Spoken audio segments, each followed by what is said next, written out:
Have you ever taken a walk through your neighborhood in the early evening? If you have, you might have noticed two very different kinds of older people. The first kind are those who sit quietly on park benches, a smartphone resting in their palms. They stare off into the distance as children play under the fading orange sky. They stay there until the streetlights flicker on and the night creeps up around them. Then with a sigh, they stand up and walk slowly home. To a quiet kitchen, a cold dinner, and a silence that feels almost physical. But there's a second kind, and they have a different rhythm.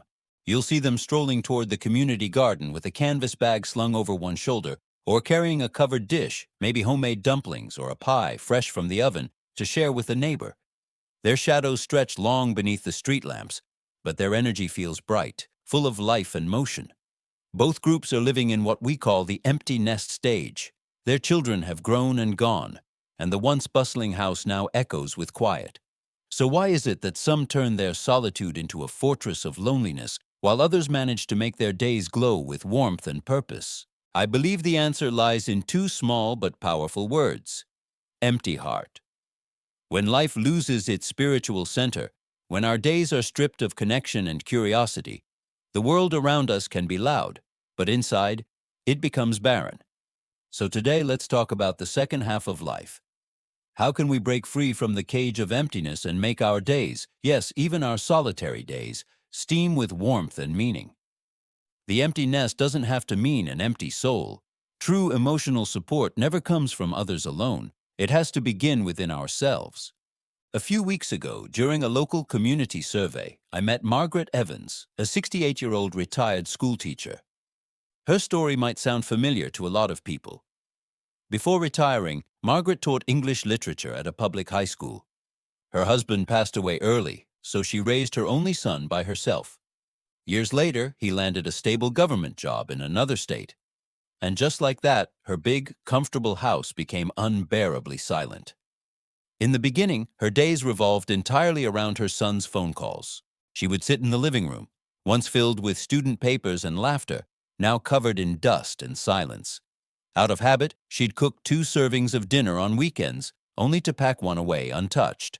After a few months of this, during a routine health check, she was diagnosed with high blood pressure and mild depression. The doctor gently explained that her symptoms were closely linked to prolonged loneliness and emotional stagnation. That period, Margaret later told me, was the lowest point in her life. She felt like she had become a burden to her son, pretending to be cheerful whenever they talked on video just so he wouldn't worry. Then came a turning point. One Saturday, she wandered into a community craft fair where several retirees were selling handmade jewelry, scarves, and quilts. Something stirred in her. She went home, rummaged through her closet, and dug out the embroidered pillowcases and sachets she had stitched decades ago. To her surprise, they were a hit at the next fair. Young mothers admired the fine craftsmanship, and one even asked if Margaret could teach her embroidery. That tiny spark rekindled a flame she thought was gone forever. She began teaching a small stitch and story class in the community center every Wednesday afternoon. Around the table sat people of all ages: teenagers, mothers, widows, retirees. As needles and threads moved through fabric, conversations flowed about everything from recipes to grandchildren to life's ups and downs. What began as casual chatter slowly became a circle of comfort and support. Margaret started writing down her teaching notes and reflections, which the local newsletter began to publish. Soon, neighboring communities invited her to give workshops. Now, her old desk is covered not with dust, but with colorful embroidery patterns and her students' works in progress. Her kitchen smells of the soup she prepares for class gatherings. Her phone's photo gallery is filled with smiling group selfies. Margaret is still technically an empty nester, but she is no longer hollow inside. Her life hums with texture, color, and purpose. Margaret's story isn't just a one-off. It mirrors a growing social reality. In the United States, over 30 million adults over 65 live alone, and that number is rising every year. Studies show that more than half report some degree of loneliness, and the loss of a sense of purpose is one of the strongest predictors of depression in later life. Many older adults once centered their entire identity around their children.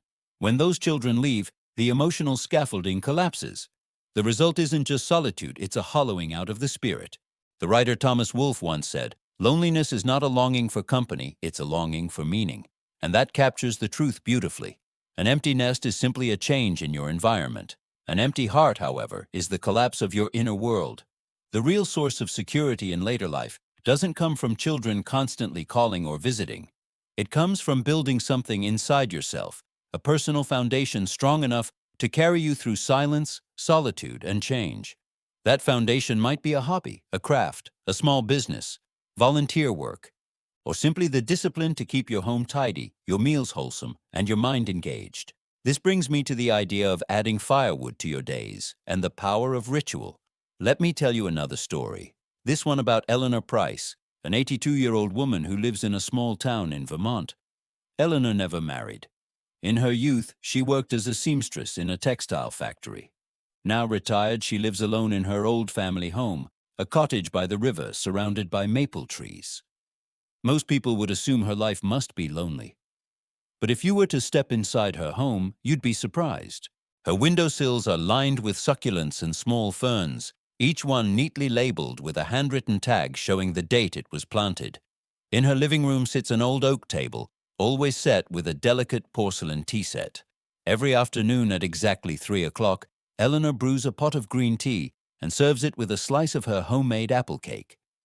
In the corner, a wooden bookshelf holds dozens of journals, spanning her life from age 18 to 82. Each diary entry ends with a small hand-drawn sun, a symbol, she says, of gratitude for one more day. No matter how she feels, she follows 3 small rituals every single day. In the morning, she walks by the river and picks a few wildflowers to place in a vase. In the late morning, she tidies her home, wipes every corner, and ensures everything is in its rightful place. And before bed, she reads for half an hour, then writes a few lines in her journal reflecting on the day. When someone once asked her, "Why do you bother doing all this when you live alone?" Eleanor smiled and said, "Because I live with myself, and I'm worth doing it for." Those small things, she explained, are like adding kindling to the fire of her life. They keep her spirit warm. Her wisdom echoes the ideas of the Swiss psychologist Carl Jung, who believed in the importance of life rituals, meaningful, repetitive actions that bring stability and peace to our minds, especially during major life transitions. For many retirees, the sudden loss of structure after decades of work leads to drifting days and sleepless nights. They tell themselves, "I'm retired, why bother keeping a schedule?" But what they don't realize is that this casual neglect is often the beginning of emotional emptiness. When you stop caring about breakfast, stop organizing your home, stop setting small goals, your days begin to blur into one another. Time loses its shape and life loses its flavor. The old poet Henry Wadsworth Longfellow once wrote, "The mind, once stretched by a new idea, never returns to its original dimensions." The same goes for the habits that give our lives rhythm and purpose. Reading a chapter a day, tending to a garden, cooking a nice meal every Sunday, these are not trivial acts. They are sacred rituals that stitch meaning into the very fabric of our time. These rituals, routines, and small acts of care are not just chores. They are statements of love, love for life itself. When you treat each morning as a fresh start and each evening as a quiet celebration, life responds in kind. It gives back warmth, stability, and a quiet, profound joy. So if you ever find yourself in the middle of an empty house, remember, you don't have to fill it with noise to make it feel alive. You can fill it with purpose, with gratitude, and with light. Because the greatest comfort in the second half of life does not come from having someone else beside you. It comes from having something meaningful inside you. As the old saying goes, don't let your nest grow cold. Keep the heart warm. Go on, light that fire again. Not for others, but for yourself. Thanks for watching. If this video resonated with you, please consider liking it and subscribing for more content like this.